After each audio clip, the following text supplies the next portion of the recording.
WJBF, your home for memorable entertainment. We are coming up on the last weekend of summer, and the temperatures are reflecting it. We are seeing a brief warm up with the highs in the low 90s Saturday and Sunday. Plenty of sunshine and little to no rain in the forecast this week. All those details coming up. Now at 10, and Augusta Road reopening today after a push from residents. How they feel about the often hit Olive Road Bridge as your news starts now. Live from Television Park, this is WJBF News Channel 6 at 10 on BTV. Good evening, everyone. I'm Jenny Montgomery. Thank you for joining us. Coverage you can count on begins with the reopening of Olive Road after people in the area asked the city to do so. Isabella Moody spoke with neighbors. Isabella? Tuesday, the Augusta Commissioners voted to open Olive Road at the overpass after 7 months of being closed. Today around noon, the road officially reopened, and those in the area have mixed emotions. Some neighbors in the area say the bridge should stay closed due to the fact that the bridge is known in Augusta for getting hit due to being low. It stay down look like more than the road stay open. We done had someone to get killed over here due to this bridge, and now they just keep putting it back up. We keep revisiting the same thing.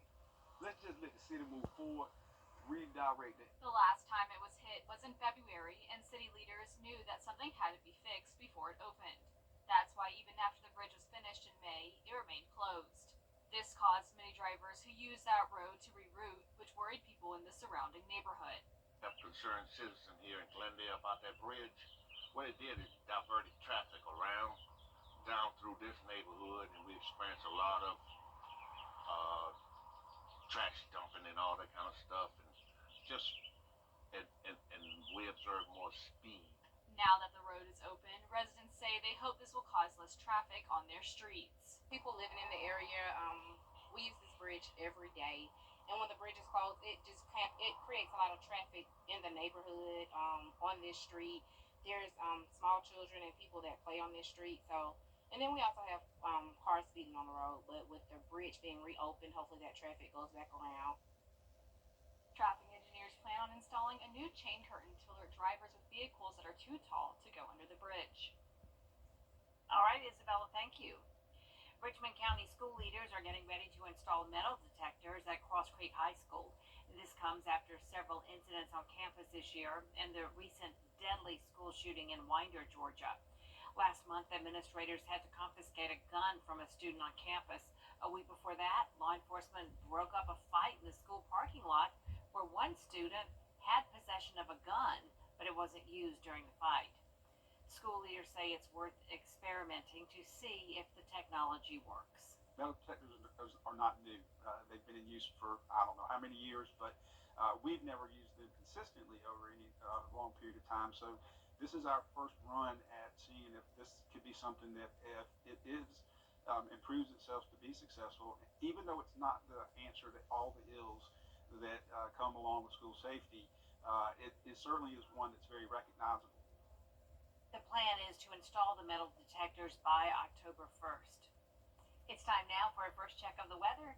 For that, let's turn to Chief Meteorologist Jenna Petracci.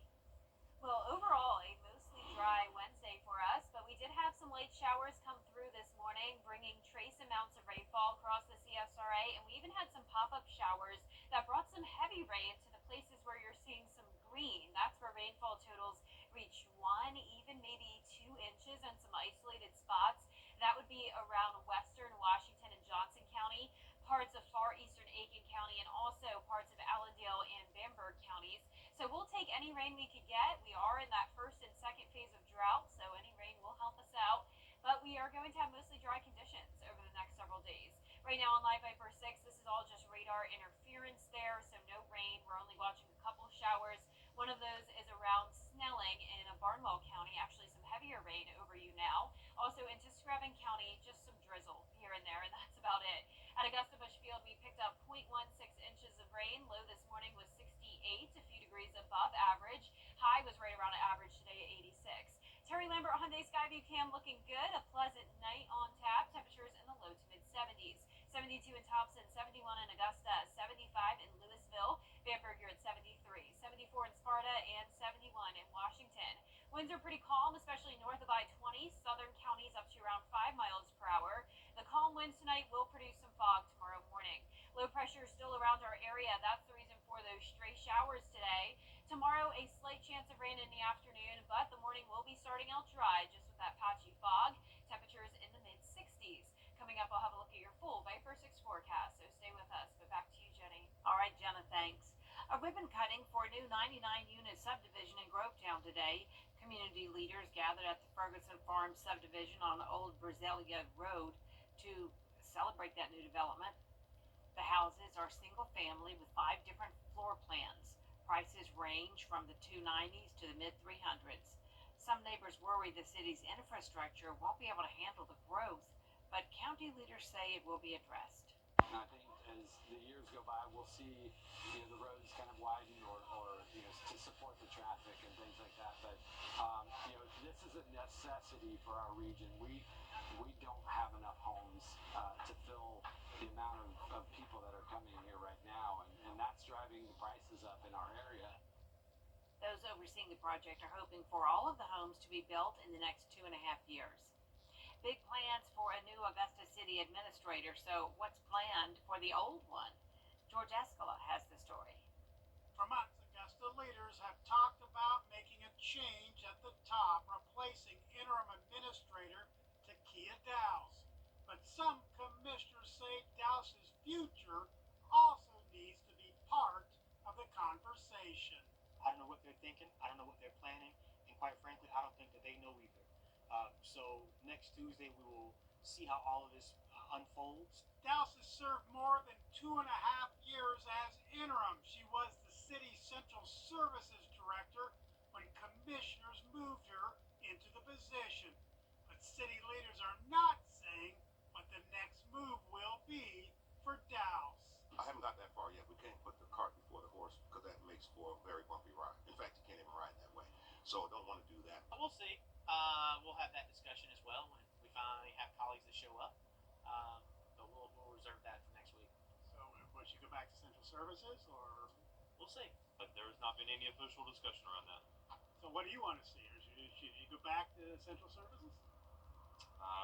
Really haven't had any official discussion around that. I think it's a courtesy for us to have a conversation about Ms. Dowse's future with the city government before we make a decision on who our next city administrator should be.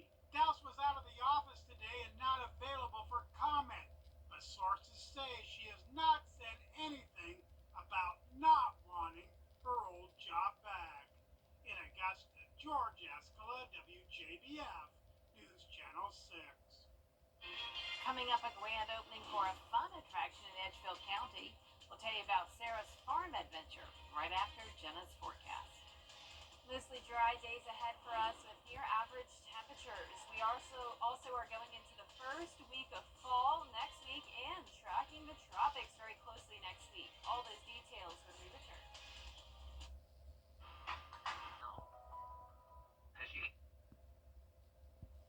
Now, your most accurate forecast with WJBF Live Viper 6. Welcome back. So today I've been talking about some rain we saw, and some of you are probably thinking, what rain? It was completely dry, but for some of us, it was not a dry day at all. And for one of those people, it's Sharon Lori Blankney from Allendale County.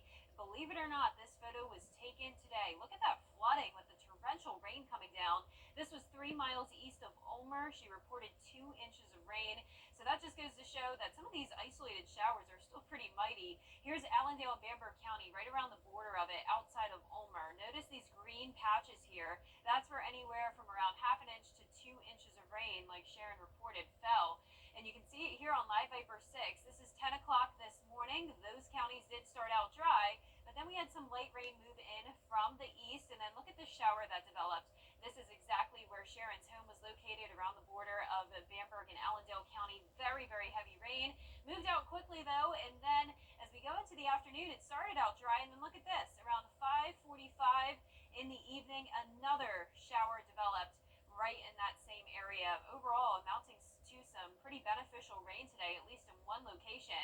On Live Viper 6 now, it is pretty much dry, just some spotty showers in Barnwell and Screven County. Our Terry Lambert Hyundai Skyview cam showing dry conditions at Wellstar MCG Health in Augusta. 71 right now, southeast wind of 5 miles per hour, dew point of 67. Low to mid 70s across the board, cloud cover for pretty much everyone. We're still watching this low pressure stalled over the CSRA, bringing that chance of some stray showers again for a Thursday and some patchy fog tomorrow morning. 66 at 6 a.m., climbing to around 85 in the afternoon. It's been feeling like fall for pretty much all of September with well below normal temperatures, but the first official day of fall starts on Sunday, just 4 days away. Temperatures will be near average. There's the lows, 64 to 66 degrees. Some nice football weather at night. The game this weekend for Game Night Live, Silver Bluff versus Lincoln County, 81 at kickoff. Mostly sunny skies, a clear night. Overall, can't beat it. Great forecast for Arts in the Heart as well, and anything you want to do this weekend. I recommend a pool day if you're not going downtown. Temperatures will be in the low 90s. It is normal for us to still have some low 90s this time of the year. The average last 90-degree day is September 26th. Here's our futurecast tomorrow morning, just that patchy fog, then some sunshine here and there in the afternoon with a very low chance of rain. Pretty much a repeat forecast on Friday. Not much going on weather-wise, just that brief warm-up. We are watching the tropics, though, very closely, especially this area, low-pressure development. We'll keep you posted on that next week as there could be some impacts in the United States. That 10-day forecast showing a 10% chance of rain for now. Abundant sunshine over the weekend, looking beautiful. Highs going up to 90 degrees and then cooling down a bit next week with isolated rain chances. Well, Jenna, you're talking about a great weekend coming up, and here's something pretty cool. A new farm adventure is coming to Edgefield County right off Highway 25 in Trenton, and the grand opening is tomorrow, September 19th. We'll have face painters and all sorts of other events for all ages of the family to enjoy, with an additional fee for South Carolina's first Jack-o'-lantern lane. Hundreds of artificial pumpkins that are carved into different scenes, and they are backlit, and that is for our fall season, and we will transfer that to Sander's Southern Lights at Sarah's for winter. So Sarah's Farm Adventure is an agritourism park that ties together community, agriculture, and Titan Farms. The purpose is to introduce young people to farming, an industry vital for our survival.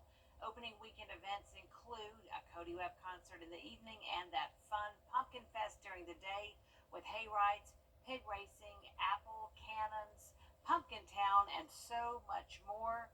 The grand opening is tomorrow, as we said, and this entire opening weekend will be filled with lots of activities for the family. Regular hours for Sarah's Farm Adventure are Thursdays from 1 p.m. to 10 p.m. and then Friday through Sunday, 10 a.m. to 10 p.m.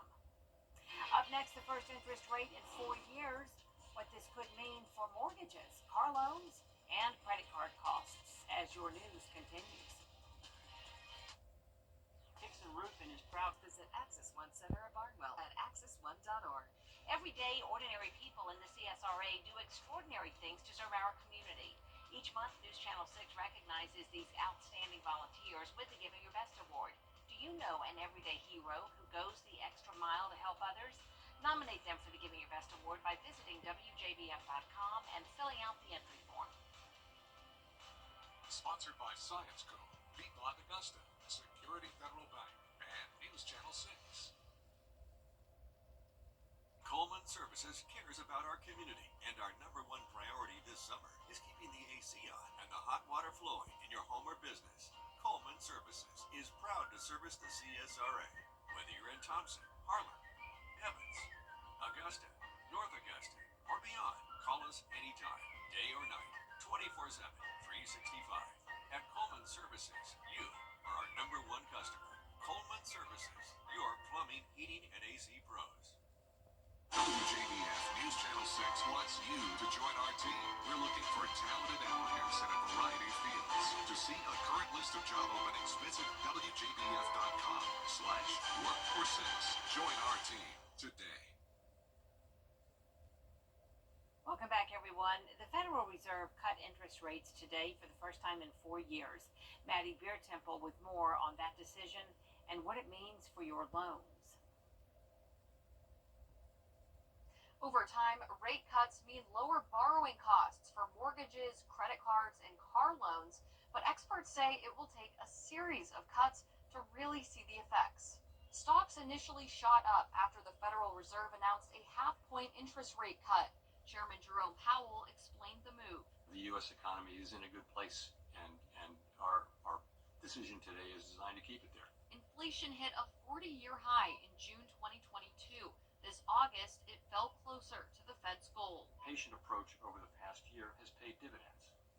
Inflation is now much closer to our objective, and we have gained greater confidence that inflation is moving sustainably toward 2%. The cut signals a focus on the job market, which has slowed in recent months. Greg McBride with Bankrate says the Federal Reserve does what the economy needs. So now's the time to start taking the foot off the brake. The cut is expected to be the first of a series of rate cuts over the next several months. McBride says that will ultimately ease the burden of carrying debt. Credit cards, home equity lines of credit, those rates will stair-step lower as the Federal Reserve cuts rates. The Federal Reserve's next meetings are in November and December. Powell says they'll consider future rate cuts one at a time. We made a good, strong start to this, and that's really, frankly, a sign of our confidence. Confidence that inflation is coming down. Now, mortgage rates were already starting to drop in anticipation of this move. Powell says the cut will only improve the housing market. In Washington, I'm Maddie Beertemple. Coming up, Augusta University volleyball looks to continue its undefeated streak. Gianna Cephalou has more in sports.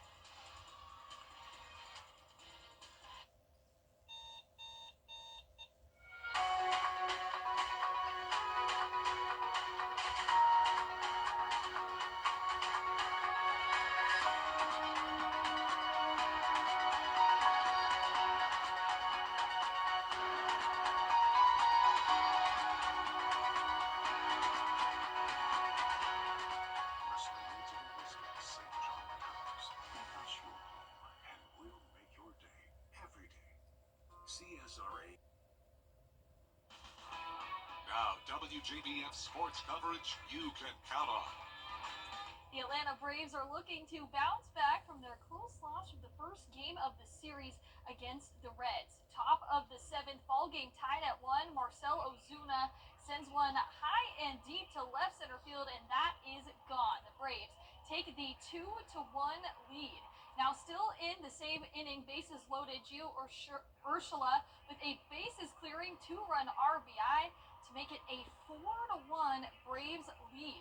Now top of the eighth, it is Michael Harris who soars one into the right field seats. The Braves snap a 3-game losing skid, and they get the 7-1 win over the Reds. And Augusta University volleyball is off to a historic start, being ranked for the first time in program history. The Jaguars picked up a straight set win over Shorter University. Michaela Klein led the team offensively with 12 kills. Genvier Buggs had 17 assists, and Julia Rodriguez led the defense with a team-high 9 digs.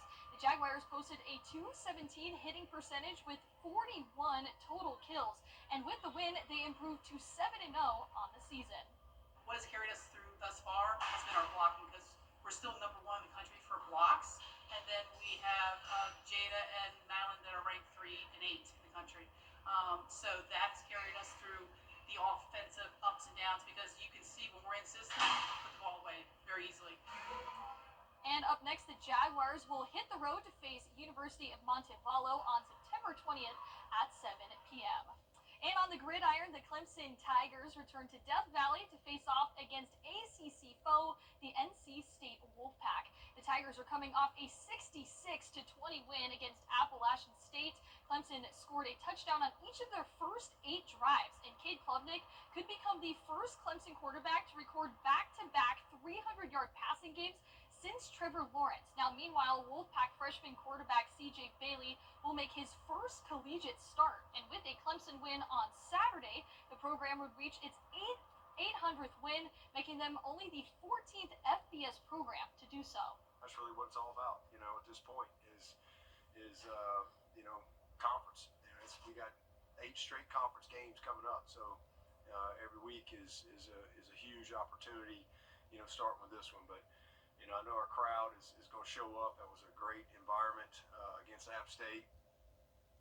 And kickoff is set for noon on ESPN. And every week we honor an exceptional athlete who is also a leader in their school and in their community. This week's Scholar Athlete is Lakeside High School's Joshua Young. Josh is a star football player for the Panthers and has been a captain the last 2 years. He's also in the JROTC, where he earned the Drill Team Medal of Excellence, among many other accolades.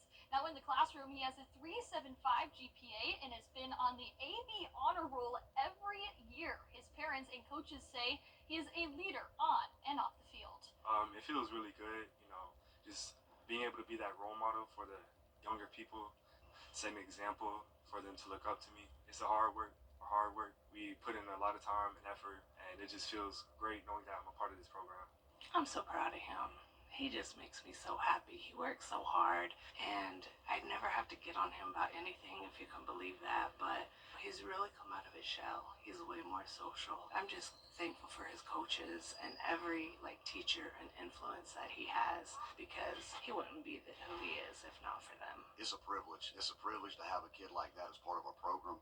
He's the type of kid that when he comes through from when he's a ninth grader all the way through, he only makes us better. He makes us better as coaches. He makes the guys that play with him so much better. So it's a privilege. Well, Josh is a natural leader, and students look up to him, peers look up to him, and so in the programs he's involved in, ROTC, and certainly on the football field, he is a natural leader. So we're just so thankful for Josh and all he does for our school. And Joshua has quite a few college offers, but he hasn't made a final decision quite yet. He says after college he'd like to join the military. So a huge congratulations to Joshua Young and his family. That'll do it for sports. We'll be back. Olympus Granite, home of the $21.99 kitchen countertop makeover, is now offering kitchen cabinets starting at just...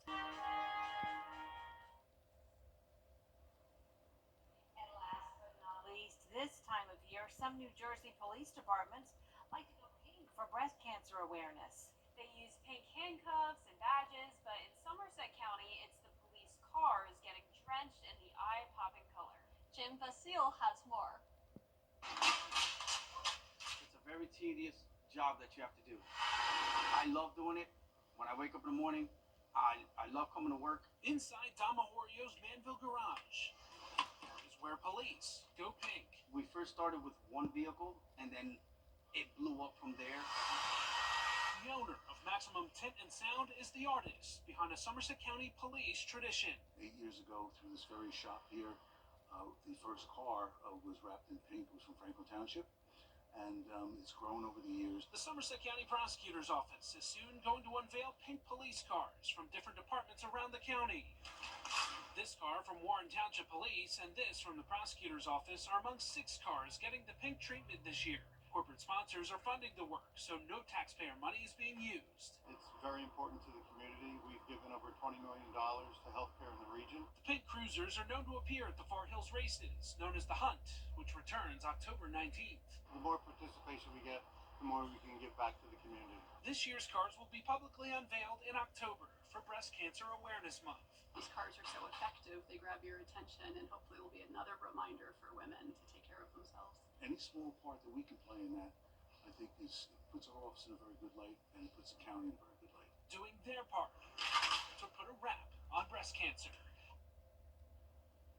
Well, Jenna, I think the pink in the car matches exactly your dress. I was thinking that the whole story, which was cool. Yeah, eye-popping color here for sure, Yep. I love the cars. I mean, what a great idea. Well, our 10-day forecast showing some warm temperatures for us, upper 80s Thursday and Friday, just a 10% chance of rain, partly cloudy skies, some patchy fog possible tomorrow morning. Plenty of sunshine this weekend, 90s return to the forecast. And that is all the time we have tonight. Thank you so much for joining us. The news continues at the top of the hour over on WJBF News Channel 6 at 11. Hogan's Heroes is next here on BTV.